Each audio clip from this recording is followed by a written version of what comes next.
خوبصورت انداز میں قرآن کریم کی تلاوت فرمائی۔ محترم اور معزز تمام علماء کرام کے بھروسے مند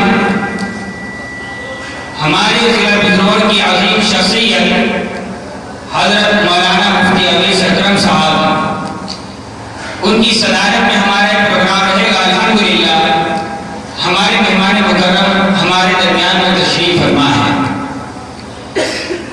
اب اس کے بعد میں ہم اپنے پروگرام کی دوسری اہم کڑی کی طرف چلتے ہیں،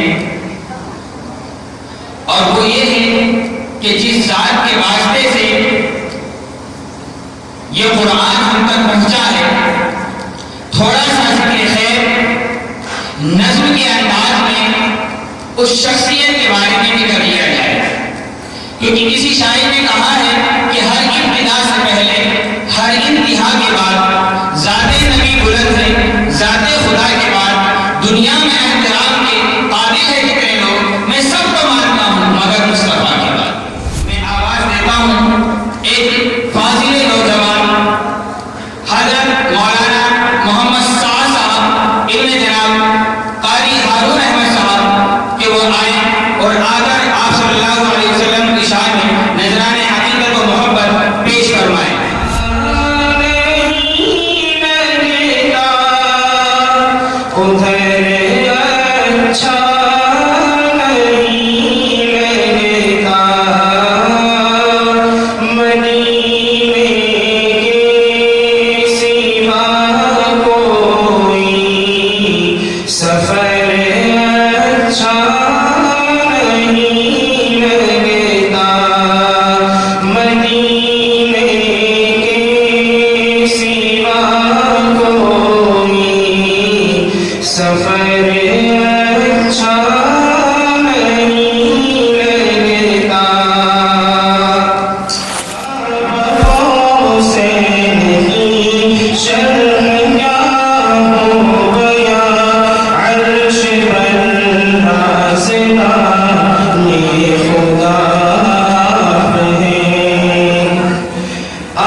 صلی اللہ علیہ وعلا آلہ وصحبہ وبارک وسلم تسلیما کثیرا، اما بعد فاعوذ باللہ من الشیطان الرجیم، بسم اللہ الرحمن الرحیم، وقرآنا فرقناہ لتقرأہ علی الناس علی مکث ونزلناہ تنزیلا، صدق اللہ العظیم۔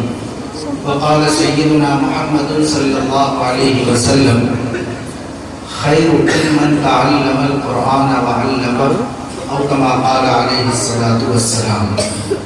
درود شریف پڑھنا۔ اللہم صلی علی سیدنا محمد وعلی آل سیدنا محمد وبارک وسلم۔ صدر مجلس دامت برکاتہ، موقر حضرات علماء کرام اور نہایت محبتوں کے قابل بزرگوں اور بھائی، 6:42 ہو رہے ہیں ہماری اس گھڑی میں، اور ہمارا ارادہ 7:10 تک بات کرنے کا ہے۔ 2-4 منٹ کی بھول چوک تو لینی دینی ہے،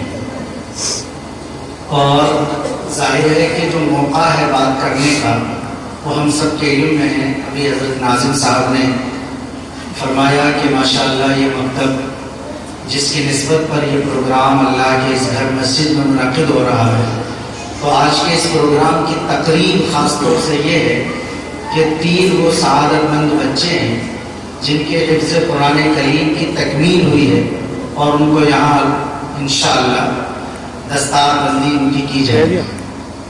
اور 3 سعادت مند بچے وہ ہیں جن کے حفظ کا انشاءاللہ آغاز ہوگا اور ہم سب مل کر دعا کریں گے کہ اللہ تبارک و تعالیٰ ان کے لیے حفظ کے مرحلے کو آسان فرمائے. تو بنیادی بات یہ ہے کہ یہ پروگرام ایک اعتبار سے ایک مکتب کے، ایک مدرسے کے اور ایک قرآن کی تعلیم کی نسبت پر منعقد ہوگا. اس لیے اپنی اس تقریباً 25 منٹ کی گفتگو میں ہم قرآن ہی کی بات کریں گے.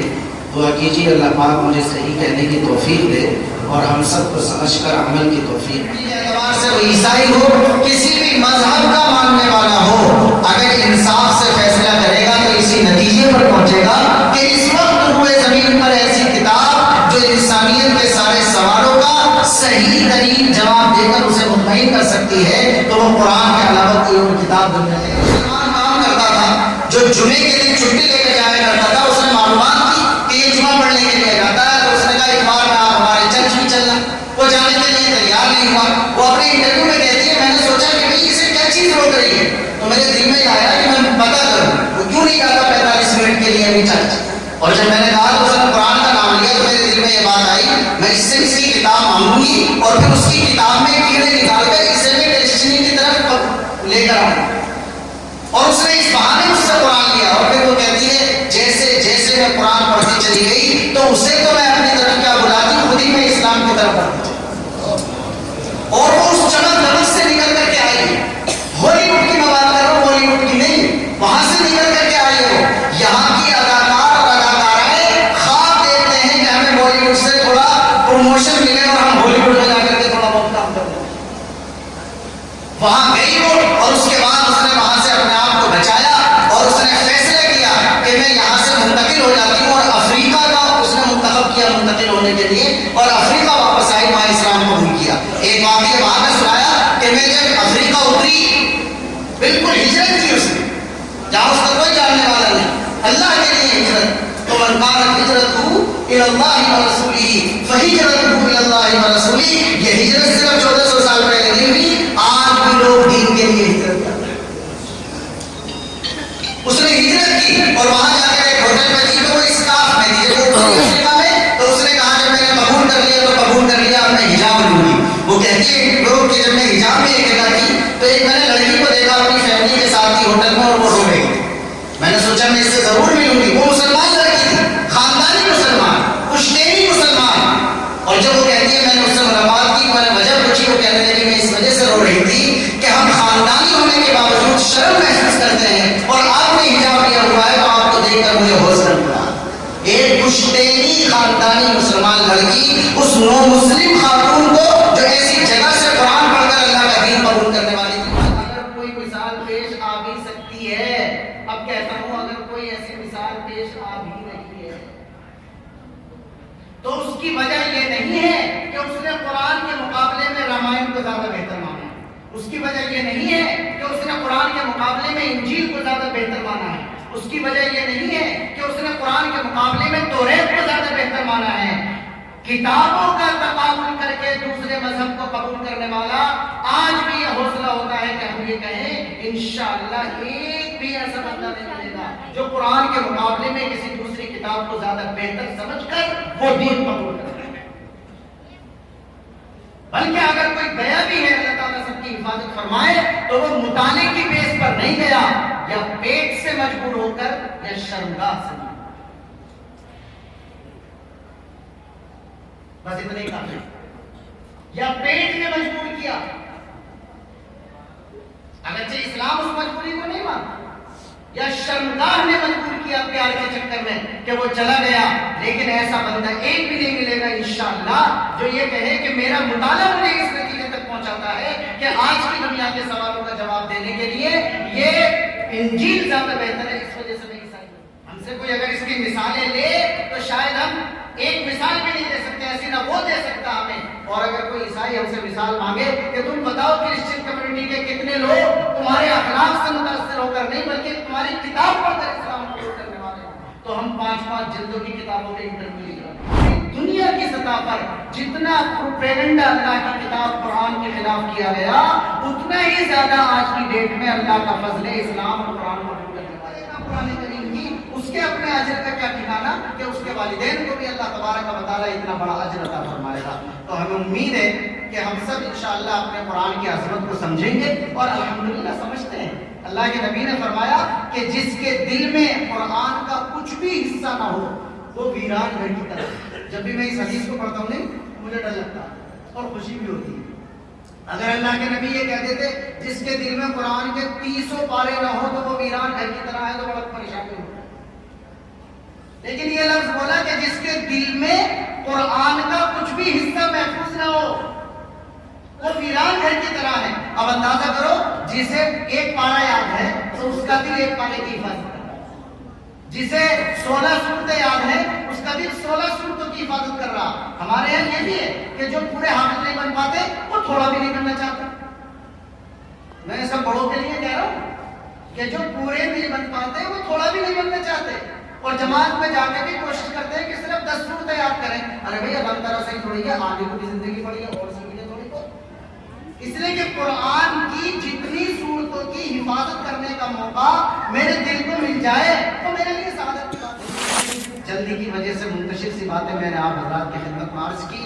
آج ذہن اس طرف منتقل ہوا کہ بچوں کی فضیلت تو کرتے ہی رہتے ہیں، وہ بھی میں نے اخیر میں تھوڑا بہت کر دیا ہے، لیکن میں نے سوچا کہ بحیثیت مجموعی قرآن سے تعلق صرف مدرسے میں پڑھنے والے بچوں کی ذمہ داری نہیں، as a community as a مسلمان ہم سب کی ذمہ داری ہے. اس لیے ہم اس قرآن کی عظمت کو سمجھیں اور اس کے قریب آئیں. اللہ تبارک و تعالیٰ اس مکتب کو، اس کے پڑھنے پڑھانے والوں کو اور آپ سب کو اپنی بارگاہ میں قبول فرمائے.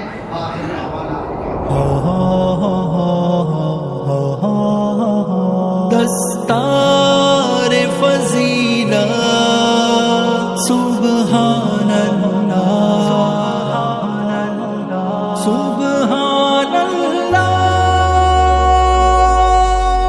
دستار فضیلت کا منظر سبحان اللہ سبحان اللہ ہے. دیکھیے کتنا جاں پرور سبحان اللہ سبحان اللہ. دستار فضیلت کا منظر سبحان اللہ سبحان اللہ ہے. دیکھیے کتنا جاں پرور سبحان اللہ سبحان اللہ. حفاظ کا درجہ کیا کہیے ہے ان کا جو رتبہ کیا کہیے.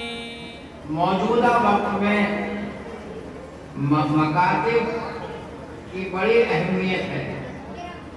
اس وقت ہمارے اکابر، ہمارے بڑے خصوصاً جمع الماہین اس بات پر زور دے رہی ہے کہ زیادہ سے زیادہ مکاتب پائے والی جو نسلیں ہیں ان کی ایمان کی حفاظت کی فکر کرنا بھی ضروری ہے. اس لیے آپ حضرات سے گزارش ہے کہ ہمیں اس کی فکر کرنی چاہیے اپنے بچوں کے مستقبل کا. یہ ہمارے بچے جو ہیں یہ آنے والا جو ان کا مستقبل ہے کہ ان کا ایمان اور یہ زندگی گزارنے والے بنے، ایمان کو سمجھنے والے بنے، دین کو سمجھنے والے بنیں گے تو انشاءاللہ اپنے ایمان کے